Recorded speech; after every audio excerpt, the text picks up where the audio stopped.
warahmatullahi wabarakatuh. Halo sahabat rumah belajar, kali ini sahabat akan belajar bersama Ibu Ana. Sahabat rumah belajar, sebelum belajar tentu sahabat sudah berdoa sebagai tanda syukur kita kepada Tuhan Yang Maha Esa. Sahabat rumah belajar, dalam kehidupan sehari-hari kita sering menggunakan teks prosedur untuk memberi petunjuk agar seseorang dapat melakukan suatu pekerjaan secara tepat.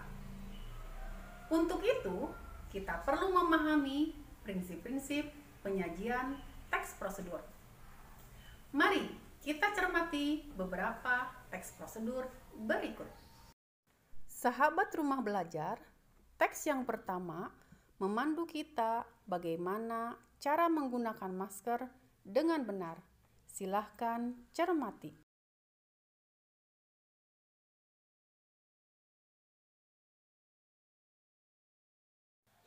Teks yang kedua memberi kita panduan cara membuat kue lapis tepung beras.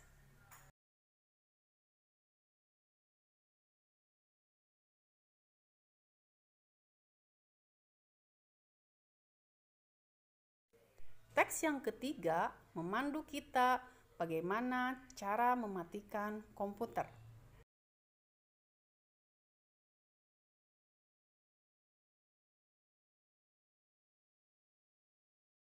Berdasarkan 3 contoh teks prosedur tadi, dapatkah sahabat rumah belajar mengenali tujuan dari teks-teks prosedur tersebut?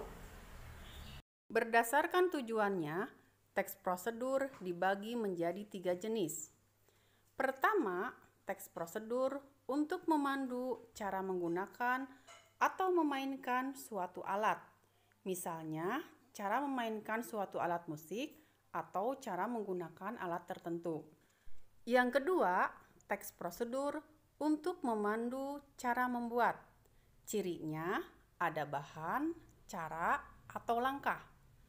Dan yang ketiga, teks prosedur untuk memandu cara melakukan sebuah kegiatan.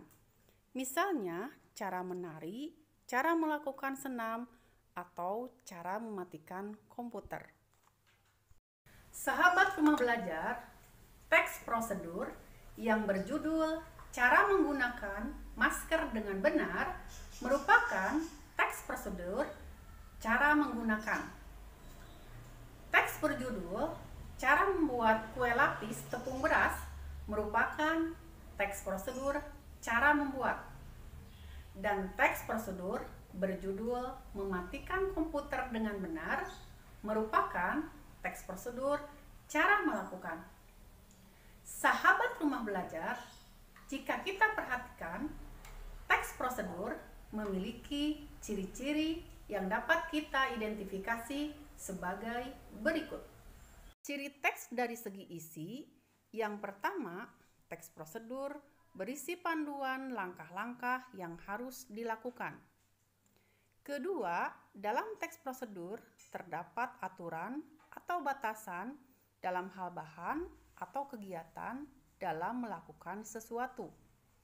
Ketiga, isi kegiatan yang dilakukan disampaikan secara berurutan. Jika tidak berurutan, disebut tips. Ciri bahasa yang digunakan dalam teks prosedur antara lain sebagai berikut. Teks prosedur biasanya menggunakan kalimat perintah, karena pada teks prosedur pembaca berfokus untuk melakukan suatu kegiatan. Selain kalimat perintah, juga menggunakan kalimat saran dan kalimat larangan agar diperoleh hasil yang maksimal pada waktu menggunakan, membuat, atau melakukan. Ciri selanjutnya adalah menggunakan kata dengan ukuran akurat. Misalnya 1/4 tepung, 5 buah rimpang kunyit, dan sebagainya. Selanjutnya, menggunakan kelompok kalimat dengan batasan yang jelas. Misalnya, rebus hingga menjadi bubur. Lipat bagian ujung kanan sehingga membentuk segitiga sama kaki.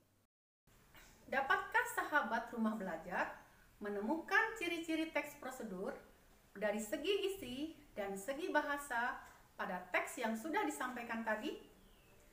Sahabat rumah belajar pasti bisa menemukannya. Semoga sahabat rumah belajar memahami pemaparan tadi. Selamat belajar dan tetap semangat. Wassalamualaikum warahmatullahi wabarakatuh.